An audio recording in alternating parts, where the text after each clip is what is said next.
My dear friends, let's start how to speak fluent English. आइए दोस्तों, हम लोग सीखते हैं कि फ्लुएंट इंग्लिश कैसे बोलते हैं।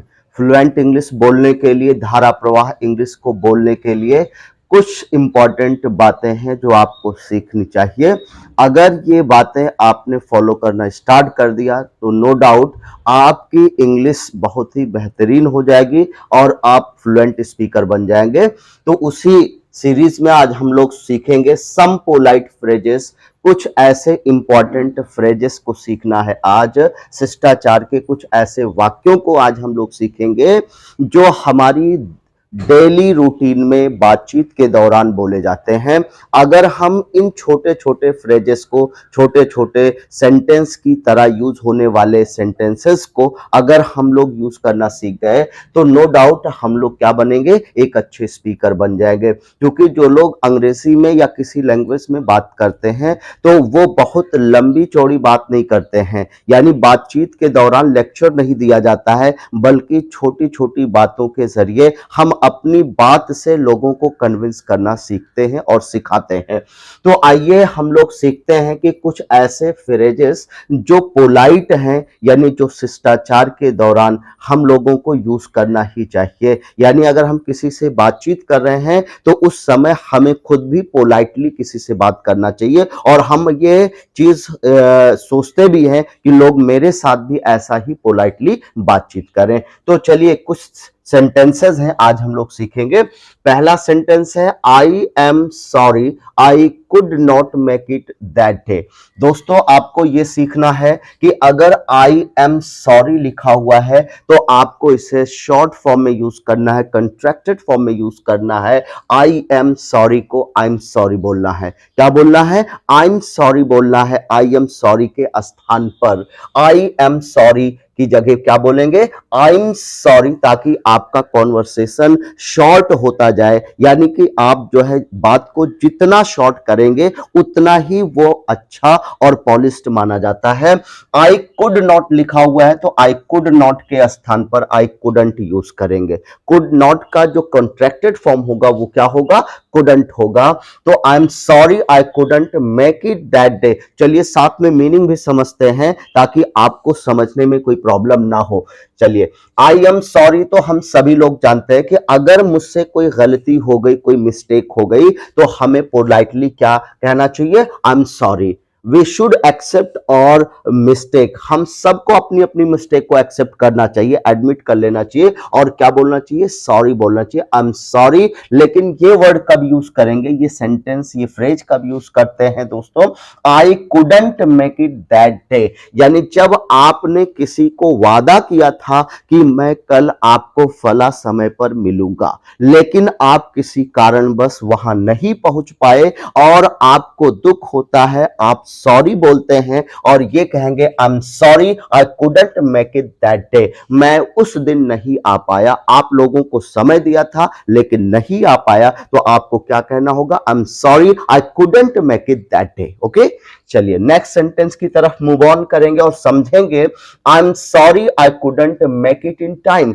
आपको ये कब कहना है? पोलाइटली कब कहना है? आई am sorry I couldn't make it in time. कब कहेंगे? ये तो आपने समझ लिया होगा कि जब आपसे कोई मिस्टेक होती है, आप किसी से कोई काम करने के लिए कहते हैं या आप किसी को प्रॉमिस करते हैं कि भाई मैं आपका ये काम करूंगा, ये आपसे मिलूंगा, ये हम वो चीजें नहीं कर पाते हैं जो हमने प्रॉमिस किया था किसी से, और ऐसी कंडीशन में हम जब उससे मुलाकात करेंगे, जब हमारी मीटिंग होगी उस बंदे से, तो हमें क्या बोलना होगा? आई एम सॉरी कहना होगा। I couldn't make it in time. और आप जब समय पर नहीं पहुंचते हैं, आप पहुंचते तो हैं लेकिन समय पर नहीं पहुंचते हैं, तो आपको यह कहना होगा I couldn't make it in time. पहला सेंटेंस और दूसरा सेंटेंस दोस्तों आपको यह समझना होगा कि दोनों में डिफरेंट क्या है। कि आपने किसी को वादा किया था, किसी को प्रॉमिस किया था कि भाई मैं आपको फला दिन मिलूंगा, लेकिन आप उस दिन बिल्कुल नहीं मिल पाते हैं, तो आप कहेंगे आई am sorry I couldn't make it that day. लेकिन आपने वादा किया था और आप उस व्यक्ति व्यक्ति से मिलते भी हैं उस दिन, लेकिन थोड़ी देर हो जाती है, तब आप क्या कहेंगे? आई am sorry I couldn't make it in time. मैं समय पर नहीं आ पाया, मैं समय पर नहीं आ पाया, इसलिए मुझे खेद है, मुझे दुख है, मैं माफी मांगता हूं। आई am sorry I couldn't make it in time, I hope you got it. Okay, चलिए नेक्स्ट सेंटेंस की तरफ मूव ऑन करेंगे और समझेंगे इसकी मीनिंग को। I am sorry I got a little late. Generally अगर आपसे कोई भी मिस्टेक हो जाती है तो आप सॉरी कहते हैं, लेकिन अगर आप आने में जरा सा विलंब कर देते हैं, थोड़ी सी देर हो जाती है, तब आपको यह कहना होगा I am sorry I got a little late. आपसे थोड़ी सी देर हो जाती है, तब आपको क्या कहना होगा? I am sorry I got a little late, I got a little late. आपको क्या कहना होगा? I am sorry I got a little late. लेकिन आपको ज्यादा डिले हो जाता है, ज्यादा देर हो जाती है, तब आप ये कहेंगे आई am sorry I couldn't make it in time. लेकिन आप उस दिन बिल्कुल नहीं पहुंच पाते, तब आप कहेंगे आई am sorry I couldn't make it that day. तो इन तीनों सेंटेंस में आपको डिफरेंस समझना चाहिए कि कब आपको ये कहना है, कब आपको ये, और कब आपको ये कहना है। ओके, नेक्स्ट सेंटेंस आप लेंगे, please convey my apologies. Please convey my apologies, यानी कि आप जब खुद नहीं जाकर के, बल्कि आपसे कोई मिस्टेक हो जाती है और आप ये कहना चाहते हैं दोस्तों कि मेरी तरफ से जा रहे हो तो माफी मांग लीजिएगा, मेरी तरफ से सॉरी बोल दीजिएगा, मेरी तरफ से माफी मांग लीजिएगा, तो आपको ये कहना please convey my apologies to your parents. मान लीजिए आपके पेरेंट्स को मुझे सॉरी कहना है, लेकिन मैं नहीं जा पा रहा हूं, उनसे मेरी मुलाकात नहीं हो पा रही, तब आप क्या कहेंगे कि convey my apologies to your parents, कि आप जा रहे हो और मेरी तरफ से क्या कहिएगा? सॉरी कहिएगा। अंकल और आंटी को सॉरी बोलिएगा, मुझसे मिस्टेक हो गई, या मैं समय पर नहीं आ पाया, या उन्होंने मुझे इनविटेशन दिया था लेकिन मैं उस दिन नहीं पहुंच पाया, इसलिए अंकल और आंटी को मेरी तरफ से सॉरी बोल दीजिएगा। तो दोस्तों कैसा कहना होगा, कैसे कहना होगा? Please convey my apologies, please convey my apologies. Okay, next sentence number 5 use करते हैं, it was all by mistake please excuse me. Excuse me word लिखा हुआ है, एक्सक्यूज मी का मतलब भी होता है सॉरी। एक्सक्यूज मी अगर कहीं पर लिखा हुआ है तो इसका क्या मतलब होता है? सॉरी। यानी आपसे जब सॉरी कहना होगा, आपको जब कभी भी कोई मिस्टेक आप करते हो तो क्या बोलते हैं? आई एम सॉरी, और बीच बीच में आप लिटरली आपको क्या कहना चाहिए? Excuse me. यानी कि आप जब सॉरी बोलना चाहते हैं तो वहां पर भी क्या यूज करते हैं? Excuse me. यानी दोनों सिमिलर वर्ड्स होते हैं, इनको ध्यान रखिएगा। आई एम सॉरी। लेकिन अगर आपसे कोई सॉरी कहता है, अगर आपसे कोई सॉरी कहता है तो आपको रिप्लाई देना चाहिए। क्या रिप्लाई देना चाहिए? इट्स ऑलराइट कहना चाहिए। क्या कहना चाहिए? इट्स ऑलराइट कहना चाहिए, इट्स ओके कहना चाहिए, नो मेंशन कहना चाहिए, इट्स फाइन कहना चाहिए, इट्स ओके कहना चाहिए, माय प्लेजर कहना चाहिए, वेलकम, योर वेलकम, ऐसे फ्रेजेस को यूज करना चाहिए। अगर आपसे कोई सॉरी बोलता है दोस्तों तो आपको क्या कहना है? उसके रिप्लाई में, उसके आंसर में, उसके जवाब में इट्स ऑलराइट कह सकते हैं, इट्स ओके कह सकते हैं, इट्स फाइन कह सकते हैं, वेलकम कह सकते हैं, योर वेलकम कह सकते हैं, माय प्लेजर कह सकते हैं, मेंशन नॉट कह सकते हैं, नो मेंशन कह सकते हैं। ये बहुत सारे फ्रेजेस हैं जब आपको रिप्लाई देना हो किसी के सॉरी का। यानी अगर आपको कोई सॉरी बोलता है, कोई आपसे माफी मांगता है, तो आपको चुप नहीं रहना है, बल्कि पोलाइटली आपको उसका रिप्लाई देना है, उसका जवाब देना है। तो आपसे अगर कोई सॉरी बोलेगा तो अब आप चुप नहीं रहेंगे, बल्कि सॉरी का आंसर देंगे, सॉरी का रिप्लाई देंगे। सॉरी के रिप्लाई क्या होते हैं? इट्स ऑलराइट आप कह सकते हैं, नो मेंशन कह सकते हैं, इट्स माय प्लेजर कह सकते हैं, प्लेजर कह सकते हैं, इट्स ऑलराइट कह सकते हैं, वेलकम कह सकते हैं, योर वेलकम कह सकते हैं। ओके, बहुत सारे फ्रेजेस और सेंटेंसेस हैं जिसे आप यूज करेंगे अगर आपसे कोई सॉरी बोलता है तब। ओके, तो सेंटेंस नंबर 5 क्या कह रहा है कि it was all by mistake. अगर आपसे कोई मिस्टेक हो जाती है और आप सॉरी कहना चाहते हैं तो ऐसे कह सकते हैं, it was all by mistake please excuse me. ऐसा गलती से हो गया, मैं जानबूझ करके कुछ गलत नहीं किया,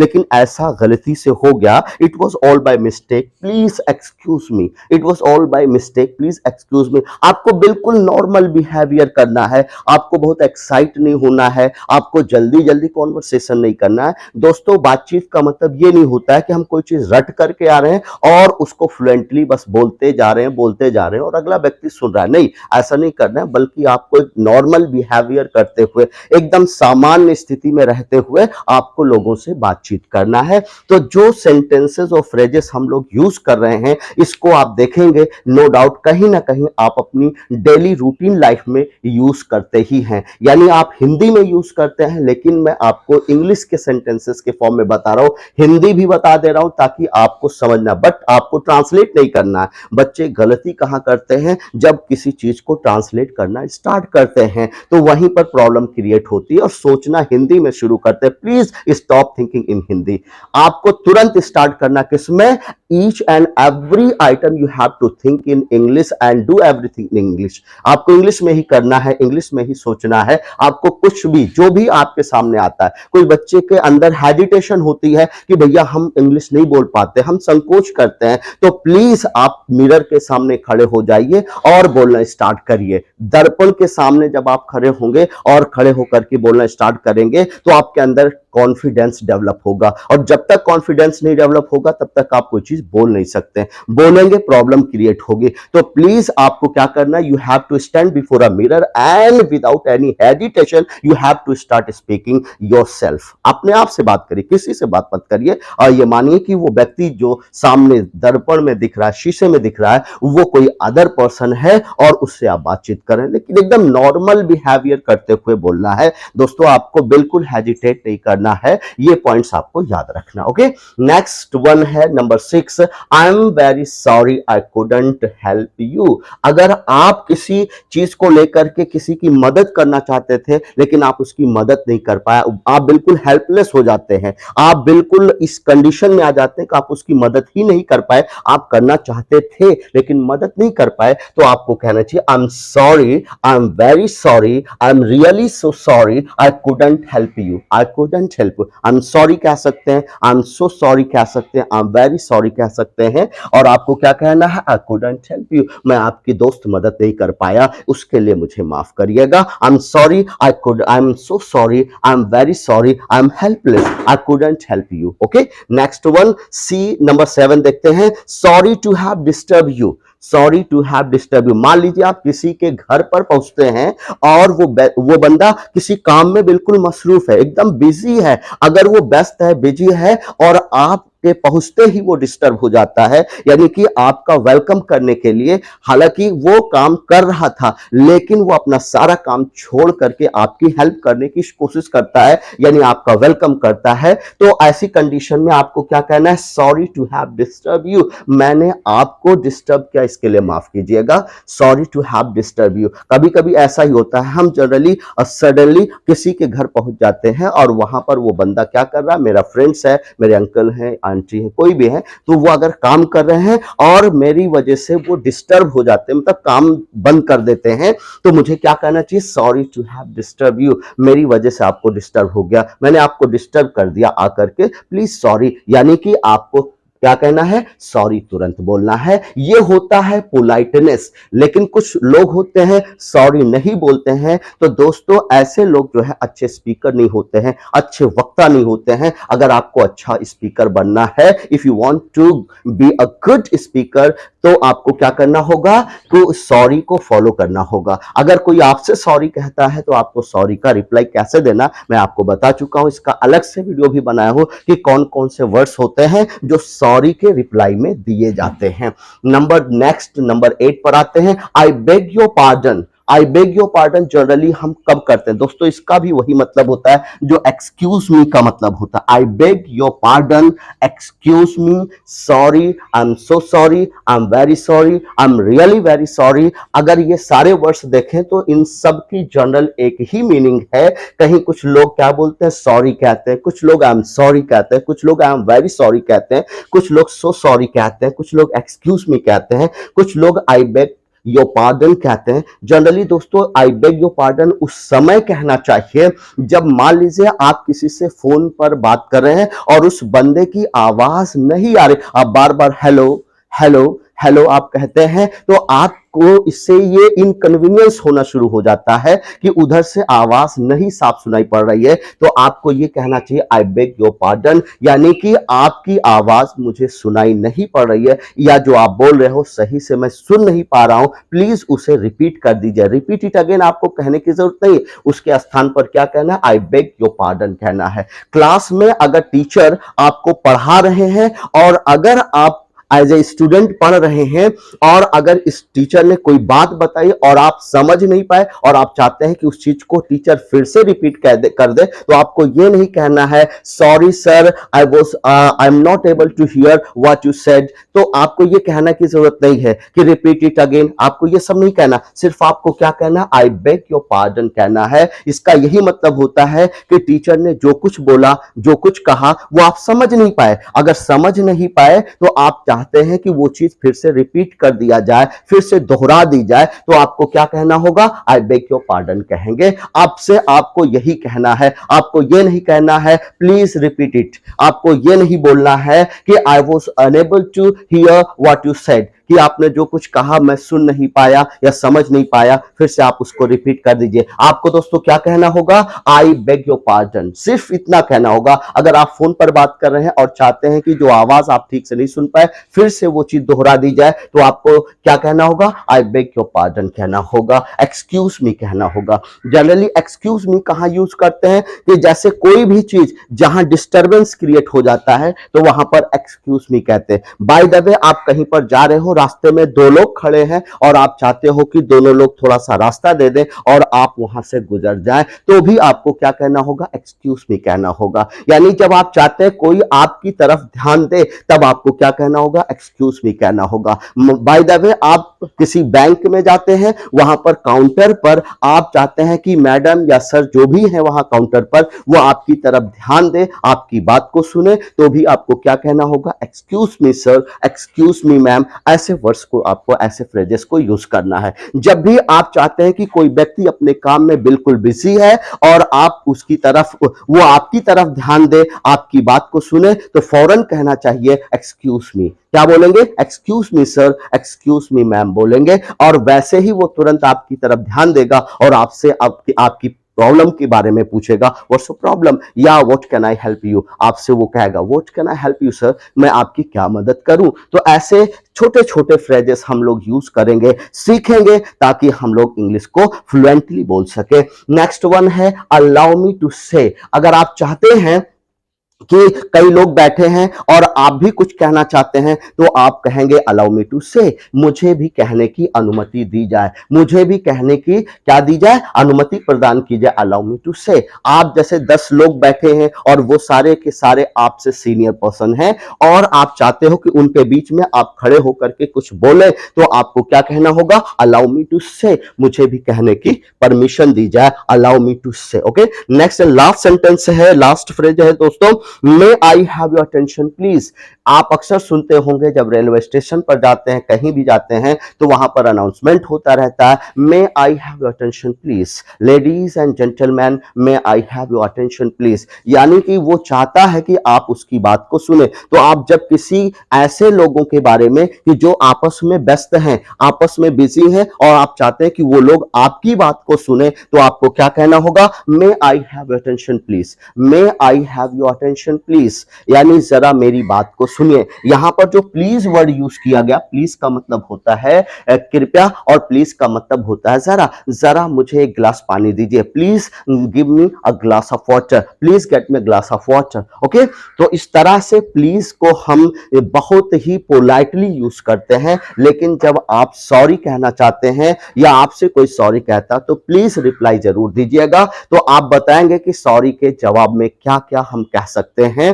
तो आज हमने ये कुछ सम पोलाइट फ्रेजेस के बारे में सीखा, कुछ शिष्टाचार वाले शब्दों को और फ्रेजेस को सीखा, और इसको अब हम प्रॉमिस करेंगे कि डेली अपनी लाइफ में यूज करेंगे। और हेजिटेशन जिन स्टूडेंट्स को हो रही है, प्लीज आपसे मेरा रिक्वेस्ट है कि आप मिरर के सामने खड़े हो जाइए और रोज आना कम से कम 10 से 15 मिनट आप मिरर के सामने बिना किसी संकोच के, बिना किसी हेजिटेशन के बोलना शुरू कर दीजिए। आपकी इंग्लिश डे बाय डे आपकी इंप्रूव होने लगे। लगेगी। तो चलिए, ये सेशन आप लोगों को कैसा लगा प्लीज कमेंट करके जरूर बताइएगा, और मिलते हैं इसी तरह के इंफॉर्मेटिव वीडियो के साथ अगले वीडियो में। Thank you so much.